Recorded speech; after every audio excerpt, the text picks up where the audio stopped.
Hello மக்களே, இன்றைக்கி நம்மளோட சேனலில் ஒரு தாபா ஸ்டைல் ஆலு மட்டர் பூனா எப்படி செய்யலான்னு பார்க்கலாம் வாங்க. அதுக்கு நம்ம ஒரு பவுலில் ஒரு அரை கப் தயிர் எடுத்துக்கலாம். அதில் மிளகாய்த்தூள், மல்லித்தூள், மிளகுத்தூள், கரம் மசாலா எல்லாம் போட்டு நல்லா மிக்ஸ் பண்ணி நம்ம அதை தனியாக எடுத்து வச்சுக்கலாம். இப்போ நம்ம ஒரு கடாயில் 2 டேபிள் ஸ்பூன் பட்டர் ஆட் பண்ணிக்கலாம். அது கூட நம்ம ஜீரகம் போட்டு நல்லா ஃப்ரை பண்ணிக்கலாம். அப்புறமா நம்ம கட் பண்ணி வச்சுருக்கிற ஒரு பெரிய வெங்காயத்தை அதில் ஆட் பண்ணிக்கலாம். அதில் தேவையான அளவு உப்பு ஆட் பண்ணி நம்ம நல்லா சாட்டே பண்ணிக்கலாம். அப்புறமா நம்ம ஒரு குடமிளகாவை நீல வாக்கில் கட் பண்ணி அதையும் ஆட் பண்ணிக்கலாம். கொஞ்சம் நல்லா குக் ஆனதும் அதில் 2 பெரிய உருளைக்கிழங்கை எடுத்து நம்ம ஆல்ரெடி பாயில் பண்ணி வச்சுருக்கிறத நம்ம க்யூபாக கட் பண்ணி நம்ம அதில் ஆட் பண்ணிக்கலாம்.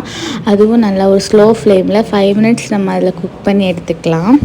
அப்புறமா அதே கடாயில் இஞ்சி பூண்டு 2ஐயும் தட்டி ஆட் பண்ணிக்கலாம். அது கூடாடி ஒரு பெரிய வெங்காயத்தை குட்டி குட்டியாக நறுக்கி அதையும் உப்பு போட்டு நல்லா வறுத்து எடுத்துக்கலாம். அது கூட நம்ம கொஞ்சமாக மஞ்சள் பொடியும் ஆட் பண்ணிக்கலாம். இப்போது அது கூடாடி ஒரு பெரிய தக்காளியை பேஸ்ட்டாக அரைச்சி வச்சுருக்கிறத அதில் போட்டு நல்லா வதக்கி நல்லா சுண்டி வந்ததும் அது கூடவே நம்ம தயிரில் மசாலா கலந்து வச்சுருக்கிறதையும் இதில் போட்டு ஆட் பண்ணி நல்லா குக் பண்ணி எடுத்துக்கலாம். அப்புறம் நம்ம எண்ணெய் பிரிஞ்சு வந்ததும் அதில் நம்ம பட்டாணி ஆட் பண்ணிக்கலாம்.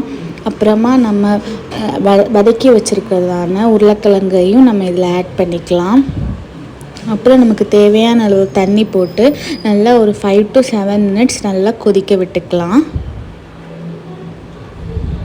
கடைசியாக நம்ம மிளகுத்தூள் ஆட் பண்ணிக்கலாம். அப்புறமா நம்ம குட்டி குட்டியாக நறுக்கி வச்சுருக்கிற கொத்தமல்லி இலையும் போட்டுக்கலாம். அது கூடவே நம்ம க்ரஷ் பண்ணி வச்சுருக்கிறதான கஸ்தூரி மேத்தியையும் போட்டு ஒரு 2 செகண்டில் நம்ம ஸ்டவ் ஆஃப் பண்ணி எடுத்தோன்னா நம்மளோட டேஸ்டான தாபா ஸ்டைல் ஆலு மட்டர் பூனா ரெடி.